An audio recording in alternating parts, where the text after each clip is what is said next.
नमस्कार, news nation देख रहे हैं आप। आपके साथ मैं हूं नवीन। खबर कट टू कट के सुपर स्पेशल में आज आपके सामने हम लेकर आए हैं उन ठगों पर सनसनीखेज खुलासा जो महामारी में भी कालाबाजारी और मुनाफाखोरी कर रहे हैं। किसने जमा किए हैं ऑक्सीजन सिलेंडर और कैसे दोगुने रेट में बिके दवा के इंजेक्शन, बताएगी न्यूज नेशन की इन्वेस्टिगेशन। उसके बाद खबर कट टू कट के पहले स्पेशल में देखिए सबसे बड़े सवाल का जवाब, यानी कि आपको वैक्सीन मिलेगी या नहीं, और दिखाएंगे वो रिपोर्ट जो कोरोना पर हर डाउट को क्लियर कर देगी। कोरोना में चिता जलाने के लिए भी लेना पड़ रहा है टोकन, कैसे और कहां, बताएंगे आपको तीसरे कट टू कट स्पेशल में। फिर डॉक्टर बताएंगे आपको कोरोना का वो नया खेल जिसमें RT-PCR टेस्ट भी हो रहा है फेल। तो चलिए खबर कट टू कट के सुपर स्पेशल में आज आपके सामने लेकर आए हैं वो खुलासा जिसके सामने आते ही सब सन रह गए। कोरोना जैसी महामारी ने फन फैलाया और उससे ठग गैंग एक्टिव हो गए। महाराष्ट्र से लेकर मध्य प्रदेश के अलग अलग शहरों तक कहीं ऑक्सीजन सिलेंडर की कालाबाजारी के इल्जाम सामने आए तो कहीं रेमडेसिविर जैसी दवाओं की जमाखोरी की जाने लगी है। इन ब्लैक करने वाले, इन जमाखोरों को अंजाम देने वालों का आज भंडाफोड़ करने वाले हैं हम न्यूज नेशन की सुपर एक्सक्लूसिव इन्वेस्टिगेशन में।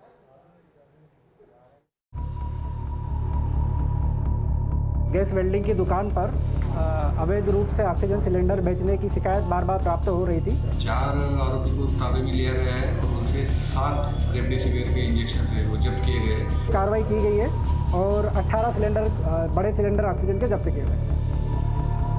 ऑक्सीजन सिलेंडर की कालाबाजारी, दवाओं की जमाखोरी, कोरोना वायरस सुरसा की तरह मुंह फैलाकर फिर हिंदुस्तान की तरफ बढ़ा। रोजाना तकरीबन 1 लाख केस सामने आने लगे। अस्पतालों में संसाधनों की किल्लत हुई और हरकत में आ गए महामारी वाले ठग। न्यूज नेशन की इस सुपर एक्सक्लूसिव कवरेज में आपको दिखाएंगे कैसे महाराष्ट्र, मध्य प्रदेश, कैसे रेमडेसिविर जैसी जीवन रक्षक दवा को ऊंचे भाव में बेचने के लिए जमाखोरी की गई, कैसे तड़पते मरीज को सांस देने वाली ऑक्सीजन सिलेंडर की ब्लैक मार्केटिंग की गई। महामारी जैसे काल में मुनाफाखोरी के पाप की पहली झकझोर देने वाली तस्वीर सामने आई महाराष्ट्र के नांदेड़ से। नांदेड़ में रेमडेसिविर इंजेक्शन के बड़े पैमाने पर कालाबाजारी करने का रैकेट सक्रिय था। खबर मिलते ही पुलिस और ड्रग विभाग एक्शन में आया। 4 आरोपी गिरफ्तार हुए और इंजेक्शन की ब्लैक मार्केटिंग करने वाले गैंग का पर्दाफाश हुआ। सिर्फ नांदेड़ ही नहीं बल्कि मुंबई में भी ऐसे गिरोह का पर्दाफाश किया गया जिसने इस जीवन रक्षक इंजेक्शन की जमाखोरी कर रखी थी। आरोपियों से पुलिस ने 272 इंजेक्शन बरामद किए। ब्लैक मार्केट में इस जखीरे की कीमत तकरीबन 21 लाख बताई जा रही है। नांदेड़ और मुंबई में रेमडेसिविर इंजेक्शन के कालाबाजारी की खबरें सामने आने के बाद ड्रग विभाग और पुलिस एक्शन में आ गए हैं।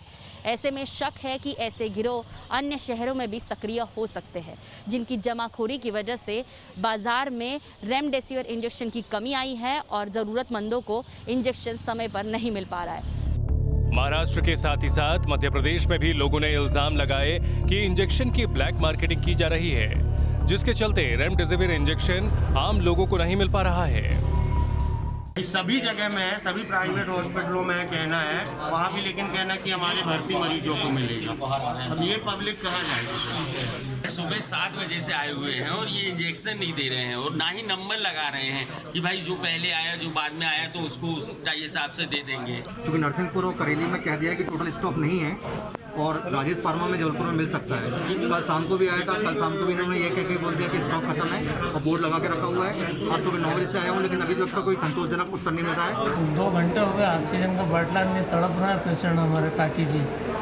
अभी बात करें डॉक्टर साहब वगैरह तो बोला कि व्यवस्था करने में लगे हुए हैं, जब तक तो निकल ही जाएंगे, क्या होगा। इंजेक्शन की जमाखोरी, ऑक्सीजन सिलेंडर की कालाबाजारी।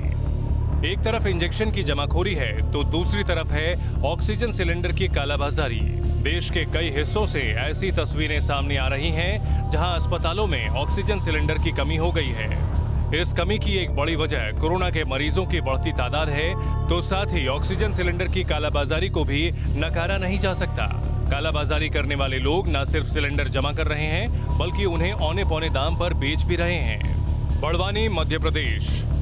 एमपी के बड़वानी में एक ऐसे ही गैंग का खुलासा हुआ जो ऑक्सीजन सिलेंडर की कालाबाजारी कर रहा था। दरअसल बड़वानी में प्रशासन को सिलेंडर की कालाबाजारी की शिकायत मिली थी। टिप मिलने के बाद एक कारखाने पर छापा मारा गया, जहां से 18 ऑक्सीजन सिलेंडर बरामद किए गए।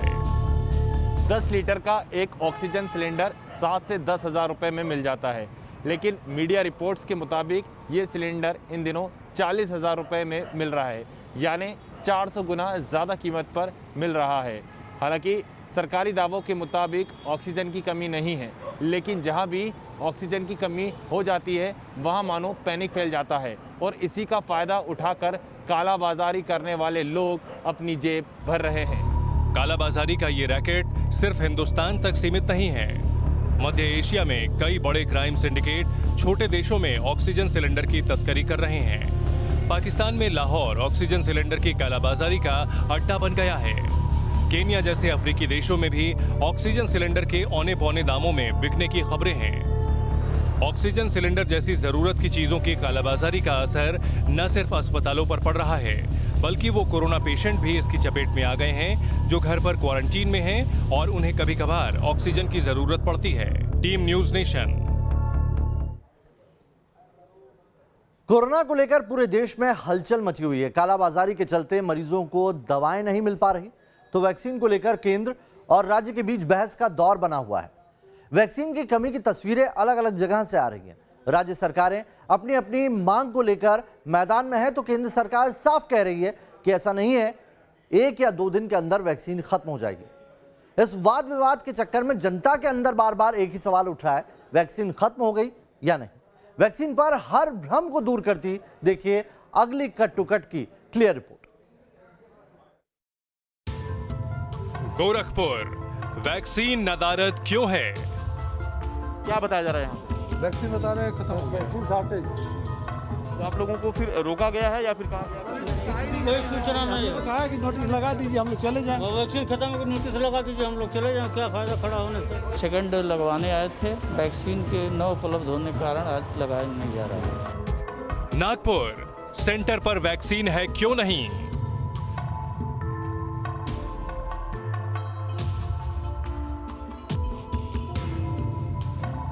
मुंबई वैक्सीन के लिए कितना इंतजार करें? वैक्सीन मिलेगी या नहीं, ये इस वक्त बन गया है हिंदुस्तान का सबसे बड़ा सवाल। कोरोना ने 1 लाख पार की चोट की तो लोगों को याद आई वैक्सीन।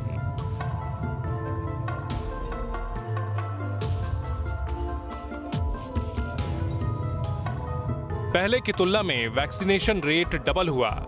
वैक्सीन लगवाने के लिए तांता लगा तो कुछ ऐसी तस्वीरें सामने आई जहां वैक्सीनेशन सेंटर्स पर वैक्सीन नहीं मिली या फिर 1 या 2 दिन बाद वैक्सीन देने का भरोसा मिला।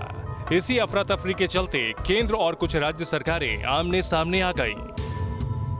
महाराष्ट्र सरकार ने अलर्ट जारी कर दिया है कि राज्य के पास सिर्फ 3 दिन की वैक्सीन बची है। दूसरी तरफ राजस्थान की गहलोत सरकार है जिसने सीधे प्रधानमंत्री मोदी को पत्र लिखकर कह दिया है कि राज्य में सिर्फ 2 दिन का वैक्सीन स्टॉक रह गया है। उद्धव सरकार का दावा है और स्टॉक सप्लाई नहीं बढ़ी तो कुछ सेंटर बंद करने पड़ेंगे।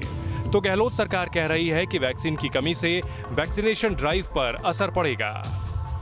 इस वैक्सीन एसओएस के साथ कुछ तबकों में ये भी सवाल उठे कि जिन राज्यों में बीजेपी की सरकार नहीं है वहां वैक्सीन की सप्लाई कम की जा रही है। सवाल उठे तो जवाब देने मैदान में उतरे केंद्रीय स्वास्थ्य मंत्री डॉक्टर हर्षवर्धन, जिन्होंने वैक्सीनेशन का एक बही खाता देश के सामने रख दिया। स्वास्थ्य मंत्री ने जो आंकड़े दिए उनके मुताबिक महाराष्ट्र को अब तक 1 करोड़ 6 लाख वैक्सीन डोज दी गई है। गुजरात को 1 करोड़ 5 लाख डोज मिली है। राजस्थान को भी तकरीबन 1 करोड़ 5 लाख वैक्सीन मिली है। इन आंकड़ों के साथ ये दावा भी सामने आया कि देश में अभी तकरीबन 2.5 करोड़ वैक्सीन डोज मौजूद है। लेकिन साथ ही स्वास्थ्य मंत्री ने यह भी कहा कि ये 2.5 करोड़ वैक्सीन अगले 5 दिन तक के लिए काफी है। 9 crore 43 lakh 34,262 doses have been given to people in India of the various priority groups, and in the last 24 hours itself we have given 36,91,511 doses. Vaccine को लेकर एक और सवाल केंद्र की तरफ दागा जा रहा है। ये सवाल है वैक्सीनेशन की उम्र कम की जाए। महाराष्ट्र सरकार वैक्सीनेशन की उम्र 25 साल तक रखना चाहती है, तो राजस्थान सरकार की डिमांड 18 साल से ज्यादा उम्र वाले लोगों को वैक्सीन देने की है। इस डिमांड पर केंद्र का जवाब है, पहले राज्य सरकारें तय उम्र का टारगेट पूरा करें, तब कहीं जाकर उम्र की लिमिट घटाने की बात करें। कुछ जगह वाकई वैक्सीन नहीं मिल रही है, ये सच है। सरकार के पास वैक्सीन का स्टॉक है, बाकी जरूरी स्टॉक तैयार किया जा रहा है, ये भी एक सच है। सवाल जवाब का ये दौर इतना इशारा जरूर करता है कि वैक्सीन की कमी को लेकर पैनिक जैसे हालात की जरूरत नहीं है। जहां वैक्सीन नहीं है वहां 1 या 2 दिन में आ जाएगी, और शायद ऐसा दिन नहीं आएगा जब हिंदुस्तानियों को वैक्सीन से महरूम रहना पड़े। Team news nation. कोरोना का नया स्ट्रेन देश और दुनिया के लिए बेहद घातक साबित हो रहा है। फिर 2020 का मंजर याद आने लगा है, जब हर ओर खौफ का मंजर पसरा था, लोग डर के साए में जी रहे थे। इस बार थोड़ा मामला अलग है, लोग लापरवाह ज्यादा हो गए और इसका नतीजा यह है कि कोरोना के केस रोजाना करीब 1 लाख तक जा पहुंचे। हालात बिगड़ते जा रहे हैं। कहीं चिता जलाने के लिए भी अब टोकन लेना पड़ रहा है, तो कई शहरों में लोग अस्पतालों में बिस्तरों के लिए तरस रहे हैं। अरे ये इनकी भी अच्छी थी, सुबह मालूम पड़ा कि ऑक्सीजन रात में खत्म हो गया। हमारी बहू वहाँ बेहोश हो गई इमरजेंसी में, कोई डॉक्टर नहीं, कोई कुछ नहीं। फिर वही मंजर, फिर वैसी ही तस्वीरें। साल भर पहले कोरोना की वजह से हर ओर खौफ पसरा हुआ था, आज फिर वैसा ही माहौल हो गया है। एक तरफ मेडिकल सुविधाएं मैसर ना होने का रोना है, तो दूसरी तरफ कोरोना से मिली उस मौत का दर्द जिसने न चैन से जीने दिया और न सुकून से मरने। उज्जैन में ऑक्सीजन की कमी से मौत सामने आई, तो बेंगलुरु के अस्पताल में आईसीयू बेड की कमी साफ नजर आई। सूरत में चिता के लिए भी टोकन लेना पड़ा, तो कहीं लापरवाही के चलते अपनों को खोने का गुस्सा सुलग कर बाहर आ गया। उज्जैन के माधवनगर कोविड अस्पताल में पिछले 48 घंटों में 10 मरीजों की मौत से लोगों में काफी गुस्सा है। परिवार वालों का आरोप है कि ऑक्सीजन नहीं मिलने से मौत हुई। रात में भी अच्छी थी, सुबह मालूम पड़ा कि ऑक्सीजन रात में खत्म हो गया, ऑक्सीजन लेवल उनका कम हो गया, ऑक्सीजन ही नहीं थी अस्पताल में। और मेरे पति को अगर उनको ऑक्सीजन खत्म हो गई थी तो बोलना तो था कि हम बाहर ले जाते उनको। इलाके के बीजेपी सांसद जब पीड़ित परिवार को ढाढ़स बंधाने पहुंचे तो उनके सब्र का बांध टूट गया और घरवाले सांसद महोदय पर बिफर पड़े।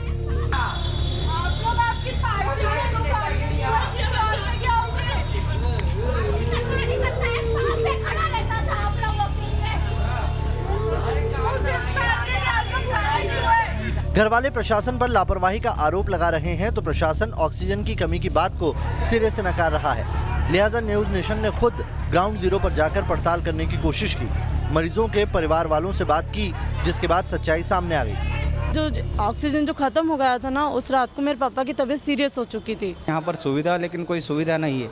हम हमारे पेशेंट को लेके आए थे परसों के दिन, वहाँ पर हमारा ना पर्चा बना ना कुछ भी नहीं बना। अरे हम कब से परेशान हो रहे हैं, 2 घंटे हो गए पास के लिए। अभी शाम को 6 बजे लॉकडाउन लग जाए। जबलपुर की तस्वीरों को देखकर आपकी रूह कांप जाएगी। शमशान घाट पर शवों का आना लगातार जारी है। एक चिता की आग ठंडी भी नहीं होती कि दूसरी चिता धधक उठती है। इन तस्वीरों को देखकर लोगों में खौफ पसरा है। कभी मौत में एक दूसरे को ढाढ़स बंधाने वाले अब चिता के राख होने का इंतजार करते हैं, ताकि उनके अपनों का क्रियाकर्म और उन्हें मोक्ष मिल पाए। सर, मैं 10 बजे से यहाँ पे आया हुआ हूँ। मैंने यहाँ पे टोकन लेने के लिए 1 घंटा में लाइन में खड़ा रहा। उसके बाद मेरा नंबर आया, बाद में मुझे वापस ऐसे बोलने के लिए आया कि आपको अभी रुकना है, आपको टोकन सिर्फ नंबर रिसिप्ट मिली है, अभी आपको टोकन मिलने का बाकी है। टोकन मिलने के बाद भी मुझे पता नहीं है कि मेरी डेड बॉडी का नंबर कब आएगा, क्योंकि ऑलरेडी यहाँ पे 20 से 22 लाशें वेटिंग में पड़ी हुई है। मैं खुद एक मेडिकल पर्सन होकर इस तरह बोलना चाहता हूँ कि प्लीज़ आप लोग अपना ध्यान रखें, ज़रूरत हो तो ही घर से बाहर निकलिए, वरना घर के बाहर मत निकलिए। मध्य प्रदेश नहीं बल्कि गुजरात में कोरोना मौत का तांडव खेल रहा है, जिसकी गवाही तस्वीरें दे रही है। लंबी लंबी कतारों में खड़े लोग अपने परिवारजनों के शवों के इंतजार में हैं। यहाँ बाकायदा टोकन के जरिए कोरोना मृतकों के शवों को घर वालों को सौंपा जा रहा है। कोरोना ने सूरत शहर की सूरत इतनी बिगाड़ दी है कि स्मशान में लोग इकट्ठा हो रहे हैं और टोकन ले रहे हैं। टोकन इस बात का कि कब का नंबर आएगा। मैं आपको बता दूं कि यहाँ पर हम अश्विनी कुमार स्मशान गृह में है। ये सूरत शहर का सबसे बड़ा स्मशान गृह है। यहाँ पर ये लोगों की जो लाइन देख रहे हैं आप, वो लोग दरअसल टोकन लेने आए हुए हैं। कोरोना की डेड बॉडी और जो सामान्य डेड बॉडी है, दोनों का टोकन यहाँ से दिया जाता है। और आपको मैं स्मशान का नज़ारा दिखाना चाहूँगा। आपकी नज़र जहाँ तक जाएगी वहाँ पर लोग ही लोग आपको नजर आएंगे। मौत है तो साथ है मौत का डर भी। बेंगलुरु में कोरोना के मरीजों के लिए बेड कम पड़ गए। ऑक्सीजन की कमी और बेड ना मिलना मानो दहशत की सुनामी सी उठी है, जिसके चलते बौखलाए लोग कोने कोने में भटक रहे हैं। साल 2020 में कोरोना की पहली मार से देश जैसे तैसे उभरा था।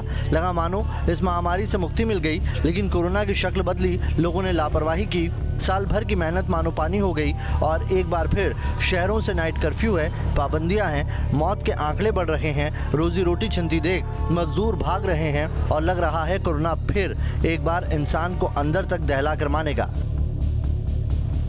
Team news nation. कोरोना पर लगाम लगाने के लिए सरकार पूरा जोर लगा रही है। खुद प्रधानमंत्री मोदी ने गुरुवार को कह दिया, ज्यादा से ज्यादा टेस्ट करवाना बेहद जरूरी है। लेकिन सोचिए क्या हो अगर जो टेस्ट आप करवा रहे हैं उसकी रिपोर्ट में आप नेगेटिव हो, लेकिन पता चले कि असल में आप कोविड पॉजिटिव हैं। गुजरात और राजस्थान में कई ऐसे मामले सामने आए हैं जहां पर RT-PCR टेस्ट में रिपोर्ट नेगेटिव आने के बाद भी शख्स के अंदर कोरोना के वायरस का मौजूद होना सामने आया। और ये तब सामने आया जब CT स्कैन हुआ और लंग्स में इन्फेक्शन सामने आया।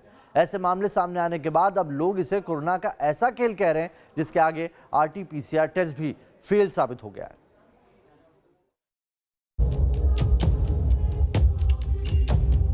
कोरोना का खतरनाक खेल, RT-PCR टेस्ट भी फेल। नया वाला कोरोना आया, टेस्ट भी पकड़ नहीं पाया। कोरोना की दूसरी लहर कितनी खतरनाक है, ये आंकड़े खुद ब खुद बता रहे हैं। पिछले 4 दिन से देश का कोरोना मीटर 1 लाख के नजदीक बना हुआ है और इसी खतरे को दोगुना कर रहा है कोरोना का नया कैरेक्टर। रैपिड टेस्ट की बात छोड़िए, राजस्थान से लेकर गुजरात में तो कई ऐसे मामले आ रहे हैं जहां पर RT-PCR टेस्ट में कोरोना वायरस पकड़ में नहीं आ रहा है। बताया जा रहा है कि RT-PCR टेस्ट करने पर रिपोर्ट नेगेटिव आ रही है, लेकिन जब मरीजों का CT स्कैन HRCT किया जा रहा है तो लंग्स में इन्फेक्शन सामने आ रहा है।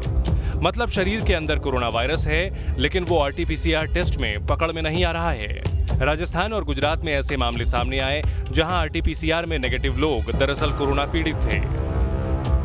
पिछले 10 दिन में 3 गुना कोरोना पॉजिटिव मरीजों की संख्या बढ़ी है, यानी कि रफ्तार तेजी से बढ़ रही है। और इसके पीछे सबसे बड़ा कारण सामने आया है एसिम्प्टोमेटिक मरीज। ऐसे मरीजों की जब कोरोना जांच कराई जा रही है तो उनकी रिपोर्ट तो कोरोना नेगेटिव आती है, मगर जब उनकी CT स्कैन किया जा रहा है तो उनके लंग्स इन्फेक्शन मिल रहे हैं, यानी वो कोरोना पॉजिटिव हो चुके हैं, लेकिन उनकी रिपोर्ट नेगेटिव आती है। अब ICMR भी मान रहा है कि कोई भी टेस्ट 100% सही नहीं हो सकता है, यानी RT-PCR के बावजूद अगर पॉजिटिव हैं तो ये चौंकने वाली बात नहीं। बहुत मुमकिन है कि इस बदलाव के पीछे वजह कोरोना वायरस का म्यूटेशन हो। RT-PCR या कोई दूसरा कोरोना टेस्ट वायरस के पिछले फीचर्स को पकड़ने के लिहाज से डिजाइन किया गया था, लेकिन वायरस में म्यूटेशन हुई तो उसके फीचर्स बदल गए और शायद इसी वजह से RT-PCR की नेगेटिव रिपोर्ट वाले पेशेंट भी कोरोना पॉजिटिव मिल रहे हैं। खुद PM मोदी कह चुके हैं कि कोविड अपनी शक्ल बदलेगा और जल्द नहीं जाएगा, तो जरूरी है कि एक बार फिर मास्क और 2 गज की दूरी को हम और आप जिंदगी में जरूरी बना लें। Team news nation.